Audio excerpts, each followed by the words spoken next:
There is a kind of fear that never gets talked about in the same breath as poverty, illness, or loss. It doesn't appear in news cycles.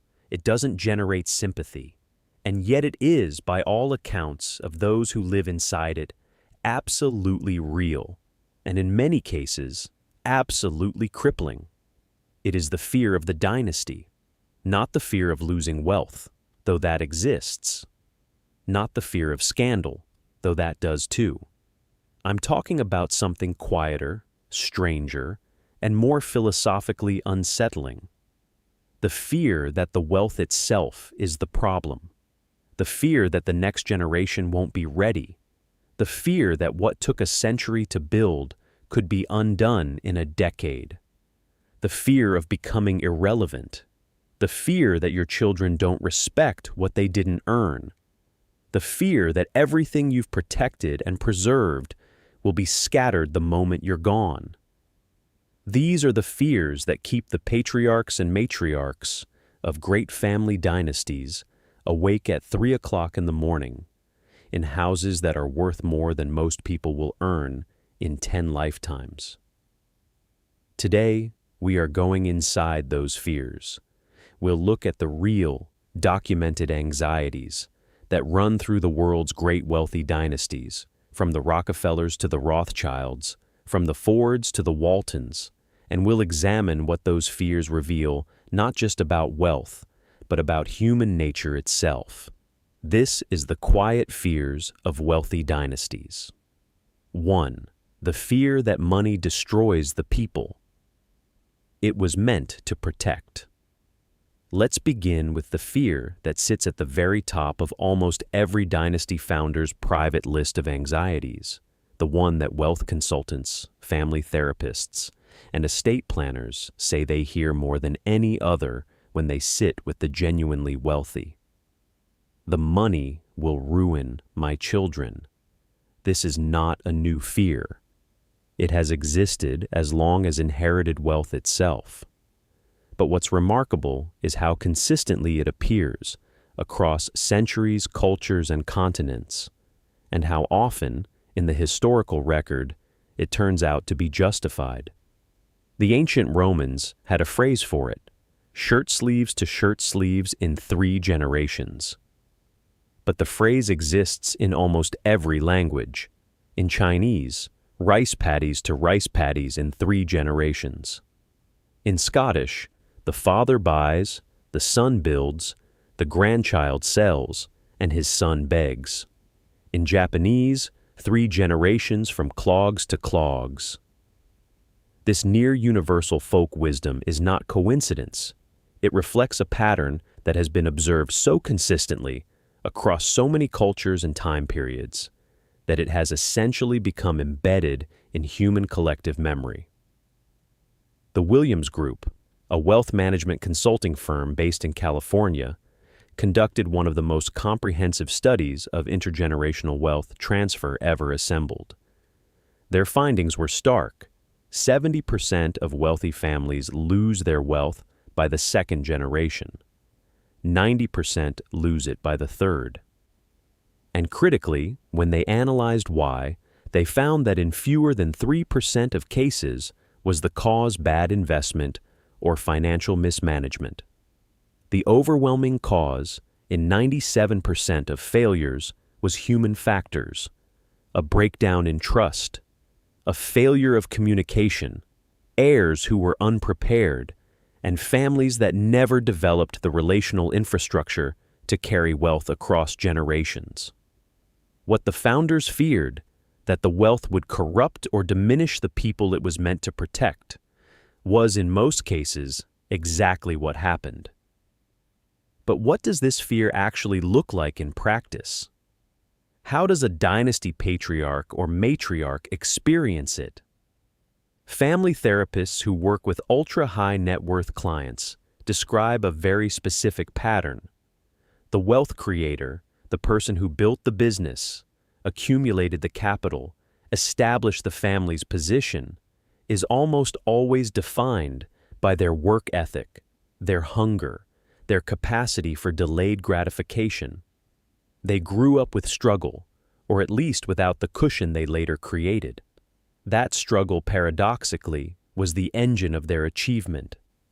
They look at their children, raised in comfort, in abundance, without the formative pressure of needing to make it, and they see soft edges where they had hard ones. They see children who have never been truly uncomfortable, never truly risked, never truly needed to fight for something. And they are terrified that those soft edges mean something fundamental about who their heirs are and what they are capable of. The great industrialist Andrew Carnegie, who gave away virtually his entire fortune before his death, famously arguing that dying rich was a disgrace, wrote extensively about this fear.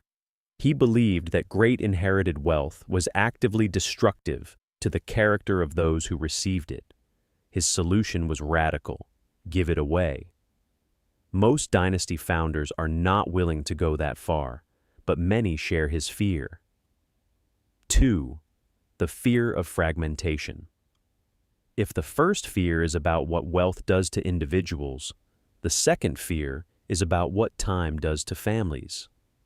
Every dynasty, no matter how unified it is at the founding, faces the same mathematical inevitability: division. One founder becomes 2 heirs. 2 heirs become 4 grandchildren. 4 become 8 great-grandchildren. 8 become 16. Within 5 or 6 generations, a family that was once a single unit of purpose and identity has become a sprawling network of distant cousins who share a surname, a trust document, and almost nothing else. This is what wealth managers call the fragmentation problem, and it is one of the deepest structural fears in dynastic thinking. Consider the Vanderbilt family. Cornelius Vanderbilt, the Commodore, died in 1877 as the richest man in America, leaving a fortune equivalent to roughly $300 billion in today's terms. By the time his family gathered for a reunion in 1973, less than 100 years after his death, not a single one of his 120 assembled descendants was a millionaire. The fortune had been divided, subdivided, spent, and scattered across enough heirs over enough generations that nothing remained of the original concentration of wealth.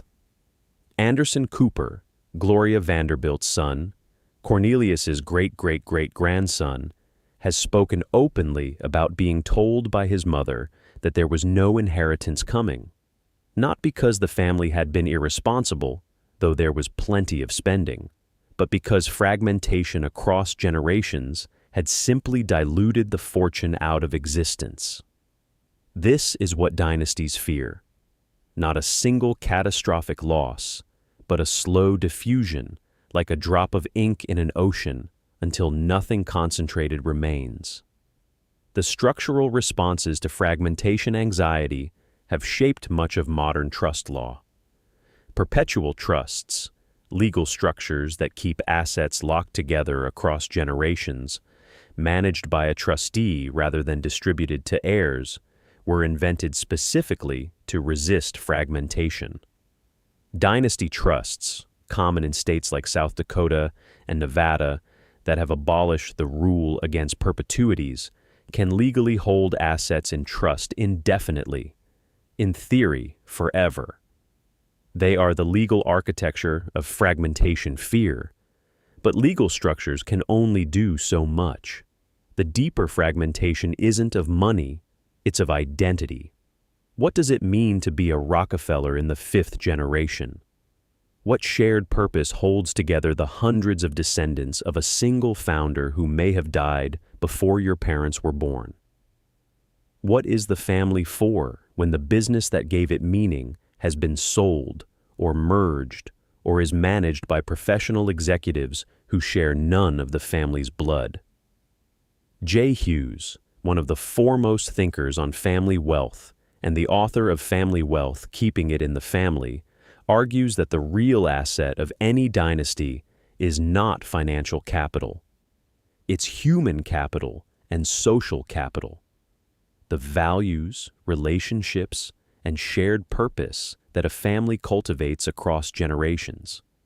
Families that lose their financial wealth but maintain their human capital can rebuild. Families that maintain their financial wealth but lose their human capital are already gone.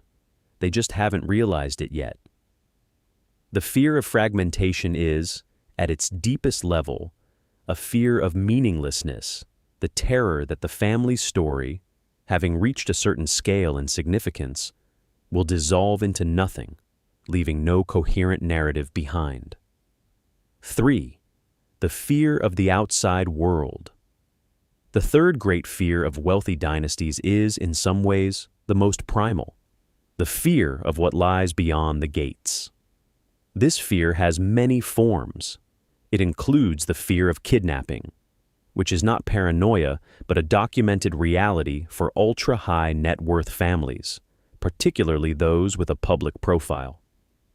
According to security consultancy Control Risks, wealthy family members represent a disproportionate share of kidnapping for ransom cases globally, with South America, Mexico, and parts of Africa and Asia representing particular risk concentrations. The families of executives and billionaires routinely employ private security, travel in unmarked vehicles, vary their routines, and avoid publicizing their movements, not because they are anxious personalities, but because the threat is statistically real. But the fear of the outside world goes beyond physical threat. It includes the fear of social predators, people who seek proximity to wealthy families for extractive purposes, the romantic partner who is interested in the inheritance, the friend who is interested in the network, the advisor who is interested in the fees, the charity that is interested in the donation. Dynasty families develop finely calibrated social radar for these dynamics, and they pass this radar and its attendant suspicion to their children.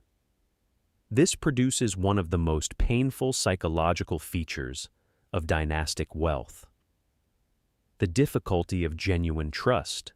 When you have grown up in a world where many people's interest in you is contaminated by interest in what you represent financially, it becomes genuinely difficult to know who sees you, the person, and who sees you, the access point.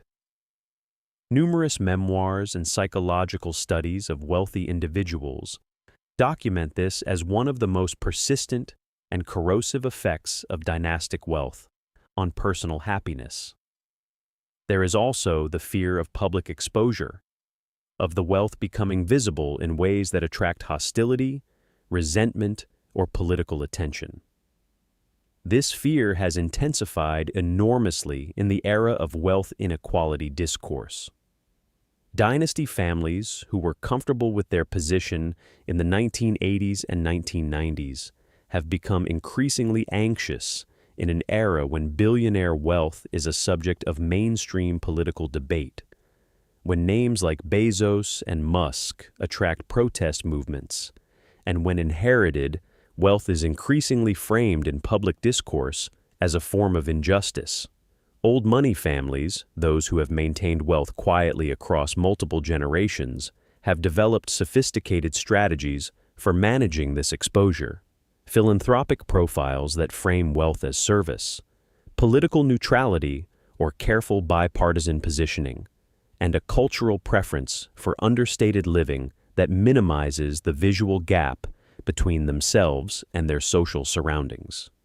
The family that summers in a modest coastal cottage, which happens to have been in the family for 4 generations and is worth $12 million, is practicing a form of protective camouflage. But the fear remains. In an increasingly unequal world, visible dynastic wealth is a target, and dynasties know it. 4. The fear of the heir who doesn't want it. Here is a fear that rarely gets discussed outside the closed rooms of family offices and estate planners' offices because it seems, from the outside, like an almost absurd problem to have, and yet it is, for many dynasties, genuinely agonizing. What do you do when your heir doesn't want the inheritance? Not in the simple sense of rejecting money. Few people do that. But in the deeper sense, the heir who does not want the responsibility. The heir who does not want to manage the family business, sit on the foundation board, maintain the properties, represent the family's values in public life, and carry the weight of the surname. The heir who wants to live a quiet life, or a radically different life, or a life entirely outside the world the dynasty built. This is more common than most people assume. The pressure of dynastic expectation is, as we touched on in our previous video, psychologically immense. Children raised inside great dynasties often spend their entire young adulthood trying to discover what they want, as opposed to what the family wants for them. And a significant number of them discover that what they want has nothing to do with the dynasty's agenda. Consider the Kennedy family, arguably the most scrutinized dynasty in American history. The Kennedy patriarch, Joseph P. Kennedy Sr., had a ferociously clear vision for his children. Public service, political achievement, the advancement of the family's legacy through national prominence. His sons largely fulfilled this vision, at enormous personal and ultimately fatal cost. But subsequent generations have navigated the Kennedy legacy with varying degrees of willingness, and multiple Kennedy grandchildren and great-grandchildren have found themselves in open or quiet conflict with the family's public identity. The dynasty's fear in this situation is existential. If no one in the next generation is willing to carry the project forward, to maintain the business, steward the foundation, live out the values, then the dynasty is functionally over. It may persist as a financial structure for another generation or two, but as a living, purposeful institution, it dies when no one chooses to inhabit it. This fear has driven a significant evolution in how sophisticated dynasties approach heir preparation.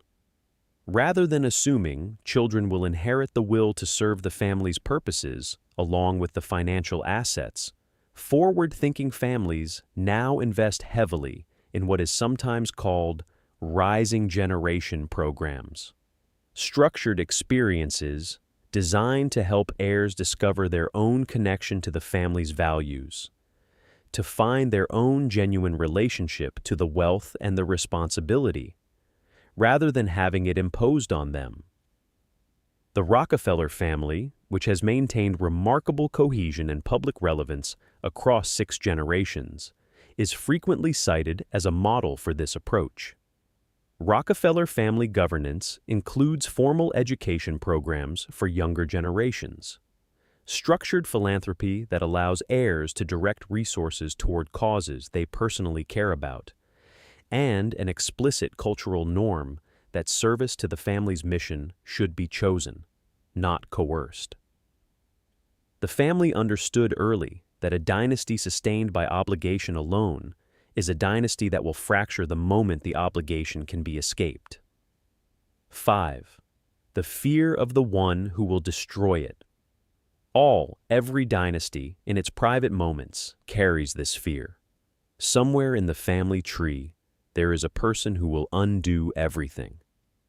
Not necessarily through malice, though sometimes through malice, but through recklessness, addiction, poor judgment, or simply the random lottery of human character. Wealth managers and family office advisors call this the black sheep problem, and it is one of the most practically difficult challenges in dynastic wealth management. Unlike the heir who simply doesn't want responsibility, the destructive heir actively poses a threat to the family's financial stability, its reputation, or both. The history of great dynasties is littered with cautionary examples. The Guinness family, founders of the famous brewery, and one of Britain's most storied dynasties, experienced one of the most public destructions of this type when Jonathan Guinness's son, Piers Guinness, became embroiled in a series of personal and financial disasters. The Phipps family, descendants of Andrew Carnegie's business partner Henry Phipps, saw substantial family wealth damaged by the erratic behavior of individual heirs. The list goes on. In virtually every dynasty of sufficient age and complexity, there is at least one generation that produced someone who caused serious damage. What makes this fear so difficult to manage is that it operates on a timeline that normal risk management cannot easily address. You cannot know when a child is born whether they will develop addiction problems at 35. You cannot predict when a young heir shows brilliance at 25 whether they will make catastrophic decisions at 40. And the structures designed to protect against this, trusts with distribution restrictions, governance mechanisms that require consensus, often feel to the heir who needs protecting from themselves, like evidence of the family's distrust and contempt. This tension between protection and respect is one of the central unresolvable dilemmas of dynastic wealth management. Structures tight enough to protect the dynasty from its most vulnerable members are often tight enough to infantilize and alienate its most capable ones. Finding the balance is less a financial problem than a psychological and relational one, and it rarely has a clean solution. 6. The fear of legacy. Without meaning, we arrive now at what I would argue is the deepest and most existentially troubling fear of the wealthy dynasty, the one that the others ultimately point toward. The fear that none of it means anything. This is not a fear about money or heirs or external threats. It is a metaphysical fear. The fear that the accumulation of wealth and the construction of a dynasty, however impressive by any worldly measure, does not actually constitute a meaningful life or a meaningful legacy. It surfaces in different ways at different stages of dynastic life. The founder in later years sometimes confronts the question of whether the business they built was worth the relationships it cost, the marriages strained, the children who grew up with an absent parent, the friendships subordinated to professional ambition. These are not abstract concerns. Study after study of high-achieving individuals in their final decades shows a consistent pattern. The achievements that were most consuming during the active years are rarely the ones that feel most significant in retrospect. For subsequent generations, the fear takes a different shape.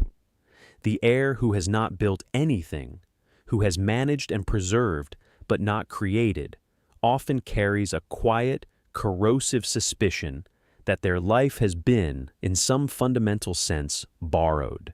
They live in houses they didn't build, carry names they didn't earn, and benefit from reputations established by people who are no longer alive to validate or challenge them. The philosopher Simone Weil wrote about the human need to be rooted, to be connected to something larger than the self, through genuine participation, not mere inheritance. Dynastic heirs are structurally at risk of rootlessness. They belong to a tradition so large that their own contribution to it can feel vanishingly small. The philanthropic turn of many great dynasties, the Carnegies, the Rockefellers, the Gateses, and today a growing cohort of billionaire families signing the Giving Pledge, is partly a response to this fear. Philanthropy reframes the dynasty's project. Instead of accumulation and preservation for its own sake, the family's purpose becomes the application of its resources to problems larger than itself. This is genuinely meaningful for many families. It provides the sense of contribution and purpose that pure wealth management cannot. But philanthropy carries its own fears.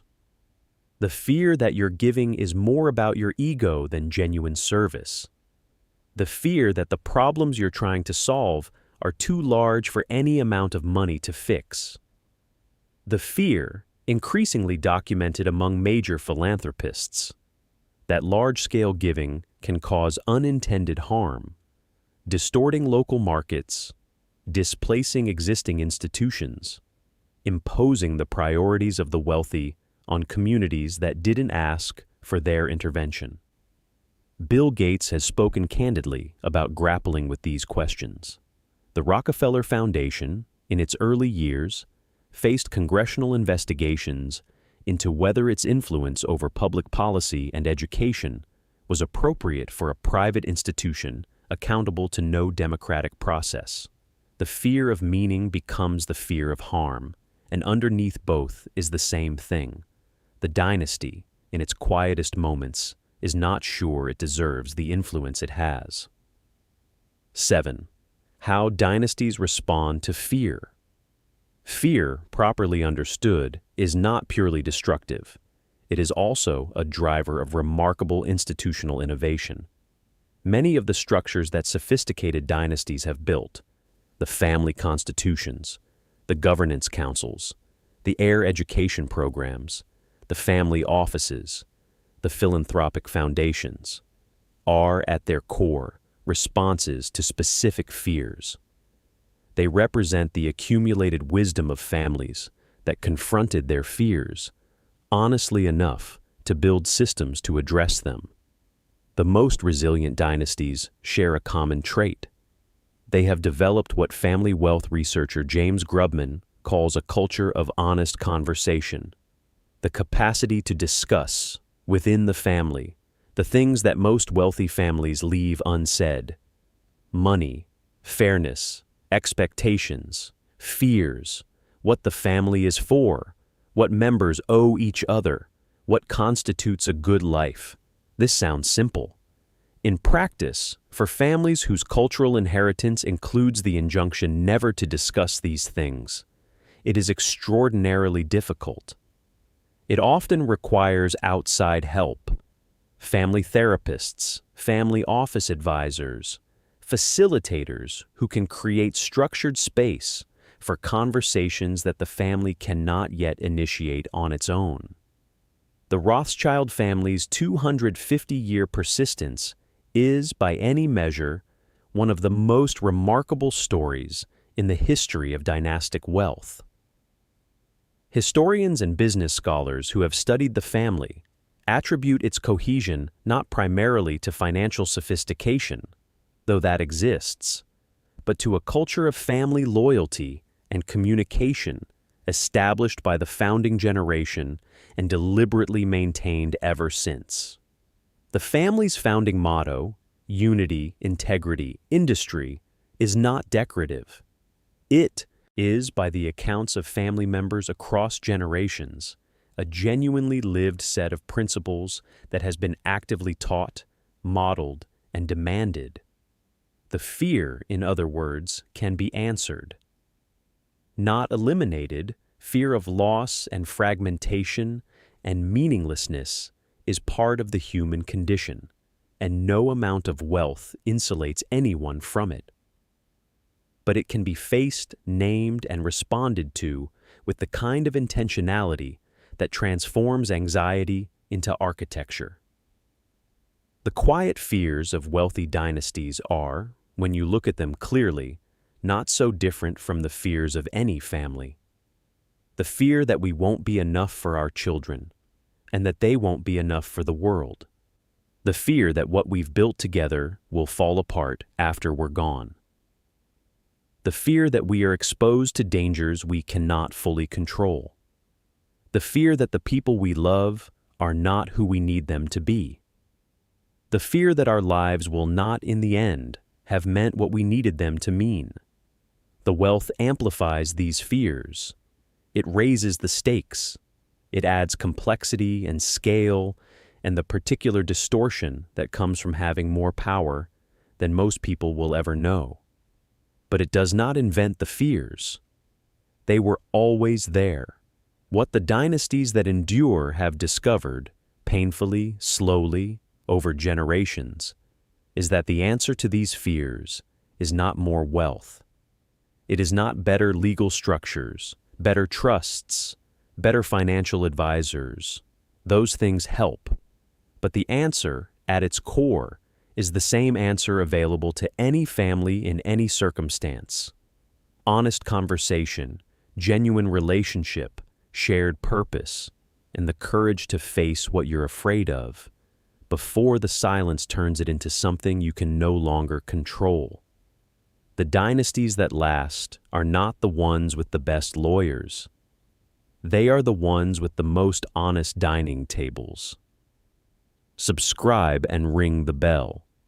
We go deep on topics most channels won't touch.